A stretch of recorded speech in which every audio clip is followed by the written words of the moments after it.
Dis al 7 en tyd vir die Afrikaanse Nuus. Goeienaand. Suid-Afrika bevind hom op die rand van 'n resessie nadat die ekonomie in die derde kwartaal met 0,2% gekrimp het.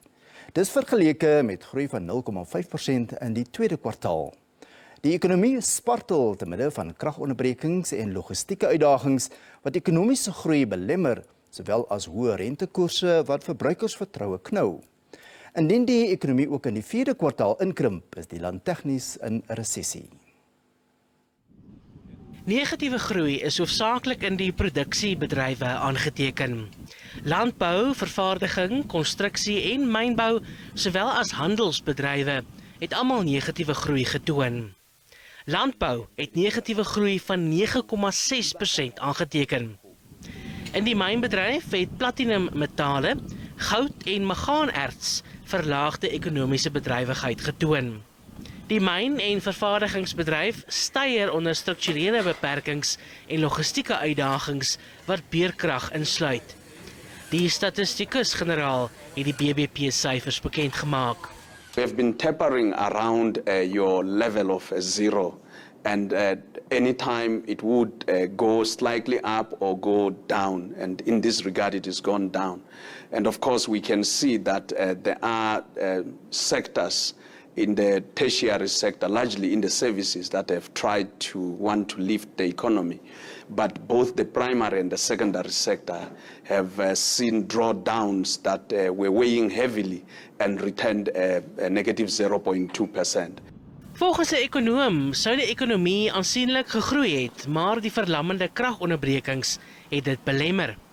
It's your goods producing sectors combined, so mining, manufacturing, etc., is really just stagnating, very flat, and that makes sense if we don't have electricity to be able to grow volumes, whereas the services sectors are a little bit less directly affected by the infrastructure constraint. Die hoë lewenskoste het ook huishoudings se geldsake onder druk geplaas.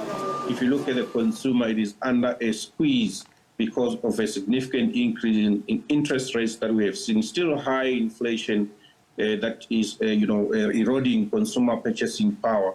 All of those are combining to drag economic growth lower. 'n Afname in inflasie word volgende jaar verwag. Dit kan die Reserwebank oortuig om rentekoerse te verlaag. Hoofregter Raymond Zondo het aantuigings van die regterlike kaping verwerp. Zondo sê daar is geen bewyse wat die aantuiging staaf nie. Die hoofregter het 'n 3 dae lange regtersberaad geopen by Sun City in Noordwes. For 4 years, I called for everybody who had evidence that the judiciary in South Africa is captured, and nobody came with any evidence. Up to now, nobody has come with any evidence. Zondo sê diegene wat die beskuldigings maak, doen dit met selfsugtige bedoelings. The accusation is made by those who wish to ensure that the judiciary of South Africa is not trusted by the public, that it is looked at with suspicion because it suits their purposes, that the judiciary should be viewed with suspicion. Die hoofregter meen ondanks aanslae teen die regbank, bly hy standvastig. In 2021, when threats were made in the media by people who did not want the Constitutional Court to make the decision that they believed was correct, when a former president defied the Constitutional Court. That, for me, will remain one of the most important moments in the history of our judiciary. 'n Verslag wat 'n voormalige hoof van intelligensie na bewering geskryf het, het onlangs aantuigings gemaak teen lede van die regbank. Die Staatsveiligheidsagentskap het egter ontken dat die verslag die werk was van een van sy voormalige hoofde. Een van die wat onder aantuigings geloop het, is die regter-president van Gauteng, Dunstan Lambo. The author of the report applied for a job at Legal Aid South Africa many years ago, more than 10 years ago. when I was chairperson of Legal Aid South Africa, he didn't get the job. I was not involved in that process in whatever manner. But from that day onwards to date, he continues to accuse me. He's even created a website that hurls insults at me and any other judge who finds against him. Die beraad eindig oor môre.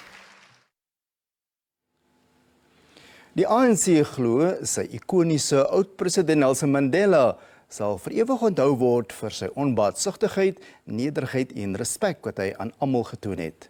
Maar die partywoordvoerder Mahlengi Bengu Motsiri glo diepe besinning is nodig om Madiba se nalatenskap te verewig. Dit is vandag 'n dekade sedert die dood van die land se eerste demokraties verkose president. Madiba is in 2013 in die ouderdom van 95 oorlede. Hy word 10 jaar na sy heengaan steeds wêreldwyd besing. Madiba word beskou as 'n unieke en groot leier, 'n globale ikoon. Die eerste bevelvoerder van die ANC se militêre vleuel, Mkhonto we Sizwe, en die eerste swart president van 'n demokratiese Suid-Afrika. Marking the 10 years of his passing is something that really should be introspective for many people who are Democrats, who are patriots, and those that come from the traditions of the progressive movement. Met sy party wat moontlik onder die 50% kerf in volgende jaar se algemene verkiesing kan daal, sê Bengu Motsiri, die Mandela-tydvak en die van Cyril Ramaphosa is onvergelykbaar. I don't think that we should try and even compare the period of Nelson Mandela to the period of Ramaphosa in 2023, 2024. Totally different circumstances, but there is a common thread, which is a continuation of the transformation journey. Madiba se kleinseun Mandla Mandela sê sy oupa het geglo Suid-Afrika se vryheid is nou verweef met die van die Palestynë. Here in the Union Building lies the tallest statue of Madiba in the world, but also in Ramallah is the tallest statue outside South Africa of Madiba. And we will be laying a wreath as the family together with the various leaders of the resistance. In Kaapstad in die Oos-Kaap het 20 spanne van Afrika en elders aan die Kouding vir Mandela toernooi deelgeneem. Dit is die breinkind van professor Jean Greiling van die Nelson Mandela Universiteit. Greiling stel jong mense bekend aan kodering om 'n belangstelling vir wiskunde en wetenskap aan te wakker. There's a big concern amongst educationists that learners and kids are losing the ability to solve problems. There's a lot of societal issues that takes that away. And what they're actually doing here today and throughout the year when we do these interactions is more than coding. It's solving problems, working in teams, strategizing, communicating. And if you go to Google, that is they call it the skills of the 21st century. Leerlinge slurp dit op. It's like building a new bond with people, and also it's a great way to learn about teamwork and all that, because teamwork is like a very good skill that someone could learn. I was very honored to actually commemorate Nelson Mandela, as he was one of the best presidents that Africa has, and we're proud to hold up his name. Coding, however, especially how it was introduced by Tangible Africa, also opens other door and informs young people that there is more to law and medicine. Studente kan hulle koderingsvaardighede op 'n verskeidenheid maniere gebruik, van die bou van webwerwe tot die skep van rekenaarspeletjies. 2 bykomende koderingstoepassings is ook ontwikkel om meer jeugdiges aan kodering bloot te stel.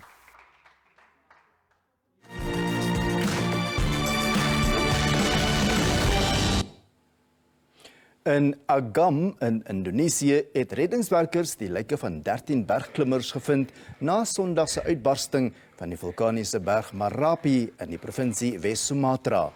Die soektog duur voort na die 10 mense wat steeds vermis word. Die 2891 meter hoë vulkaan het aswolke tot 3 kilometer bokant sy piek gespoeg. Die berg Merapi se dodelikste uitbarsting was in 1979 toe 60 mense dood is. Owerhede het inwoners verbied om binne 3 kilometer van die berg te kom. In Khan Yunis in Gaza stort hospitaaldienste in duie nadat minstens 43 mense vanoggend dood is na Israëlse lugaanvalle op 'n skool. Tientalle meer is steeds onder die puin vasgekeer. Gewondes is oornag en vanoggend met enige beskikbare vervoermiddel na die Nasser Hospitaal gehaas. Volgens 'n amptenaar van die Wêreldgesondheidsorganisasie in Gaza versleg die situasie elke uur, terwyl Israel se bomaanvalle rondom die stede Khan Yunis en Rafah verskerp. Tientalle Palestynë en joernaliste is dood en gewond, selfs in gebiede wat Israel mense aangesê het om skuilings te soek. In die Rwandese hoofstad Kigali probeer die Britse minister van Binnelandse Sake, James Cleverly, omstrede immigrasiewetgewing aan die lewe hou. Die Britse Hooggeregshof het verlede maand 'n wetsontwerp om asielsoekers na Rwanda te deporteer, strydig verklaar met internasionale menseregtewette. Cleverly hoop om 'n gewysigde ooreenkoms te onderteken. Intussen stel Brittanje ook maatreëls in om wettige migrasie te stuit. Die minimumsalaris vir vaardige buitelanders word met 'n derde verhoog om werkgewers te ontmoedig. En terug op eie bodem. Die aanvulling van sy noodreserwes en verbeterde opwekkingsvermoë het Eskom in staat gestel om beurtkrag tot fase 2 te verlaag. Dit was egter van korte duur. Fase 3 is van vanmiddag om 4 uur tot môre dieselfde tyd ingestel. Daarna volg fase 4 vanaf 4 uur tot donderdagoggend om 5 uur.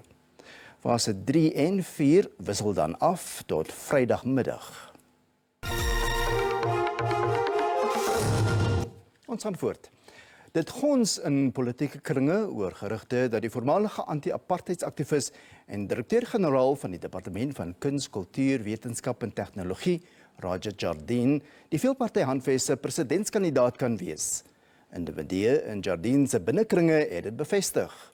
Die veelpartyhandves het hom egter hiervan gedistansieer en nou volg geen besprekings het plaasgevind oor 'n gesamentlike presidentskandidaat vir die groepering nie. Jardine is ook 'n voormalige bestuurshoof van Kagiso Media, Avenge en Prime Media. Lydensberigte het leiers van die DA met Jardine, voormalige voorsitter van First Rand se direksie vergader. Jardine het ook op die raad van die Sharks Rugby Unie gedien, maar lede van die handves ontken dat 'n vergadering plaasgevind het. The multi-party charter would also like to make it clear that any decision to support a joint presidential candidate, either before or after the election, would be based solely on merit and the mandate of the electorate. The parties in the multi-party charter for South Africa affirm that our parties are led by leaders who are capable of providing the leadership needed for a new multi-party coalition. Politieke ontleeders meen 'n nuwe neutrale gesig is onontbeerlik vir die voorkiesing koalisie om welslae te behaal. One of the strategies would have been that it's better to get someone who might be seen to be neutral, but at least as this person can be acceptable, to be seen as someone who can bring hope. Politieke finansiering het opnuut op die voorgrond getree. As long as you have got those that are funding political programs with an interest, it therefore tells you that indeed money does play a significant role in our politics, and something has to be done about it so that the influence of money should be eliminated and parties run purely on clean ideological basis without any form of external influence. Intussen beskuldig die ANC die DA daarvan dat hy 'n swart gesig as 'n front wil gebruik. Die president van die COP28 Klimaatberaad het aantuigings ontken dat hy die bestaan van klimaatsverandering ontken. Sultan Al-Jaber word daarvan beskuldig dat hy hom nie hard genoeg beywer vir die aanvaarding van 'n robuuste plan om die gebruik van fossiel brandstowwe uit te faseer nie. 'n Soortgelyke aantuiging word dikwels gemaak teen Suid-Afrika se minister van Minerale Bronne en Energie, Gwede Mantashe. Die Verenigde Arabiese Emirate is gekritiseer nadat die land Sultan Al-Jaber benoem het om die president van COP28 te wees. Hy het in die oliebedryf gewerk en vrese bestaan dat hy nie die uitfasering van fossiel brandstowwe gaan voorstaan nie. I know that there are strong views among some parties about the phase down or phase out of fossil fuels. And allow me to say this again. This is the first presidency ever to actively call on parties to come forward with language on all fossil fuels for the negotiated task. Mantashe het deelgeneem aan 'n gesprek waar energiestelsels die tergende kwessie was. One of the most important things is that any miss that you can move from one extreme to the other will be a disaster for the world. That's why we are believing in mixed technologies, a multi-path way of transition. You don't just say you move from coal to renewables. If you do that, it will be a disaster. Die Amerikaanse gesant oor klimaatsverandering sê op sy beurt meer moet gedoen word om klimaatsverandering te pak. We need South Africa to help. We had an agreement with respect to transition and we've not been able to move forward. So I hope that we can make that happen. There are many other parts of the world where we need to do a lot more, including in my country. And we're working at it. So everybody has to come to the table. Brittanje het weer die kwessie van infrastruktuur beklemtoon. We will need to double the current amount of global grid infrastructure, enough electricity cable to go around the Earth 2,000 times. I can announce today that the UK is supporting the African Development Bank, so they can lend an additional $169 million for transmission networks in Kenya and Mauritius. Die KwaZulu-Natalse polisie het by die Durbanse hawe beslag gelê op kokain met 'n straatwaarde van meer as R150 miljoen. Nagenoeg 400 blokke kokain wat verpak is in nagebootste vleishouers was versteek in 'n skeepshouer afkomstig van Brasilië. Niemand is nog in hegtenis geneem nie.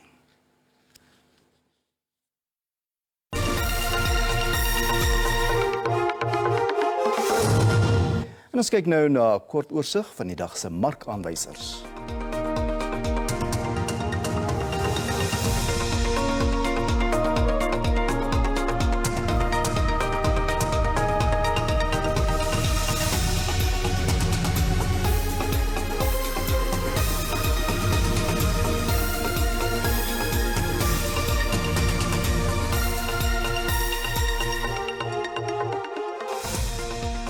Op die JSE-termynmark het die pryse van landbougewasse verlewering in Maart gewissel. Die prys van witmielies is R4.331 per ton, wat R91 hoe laer is. Koring kos R34 meer op R5.964 per ton. Sonneblom se prys is R9.425 per ton of R60 hoër. En soja kos R9.247 wat R18 minder is.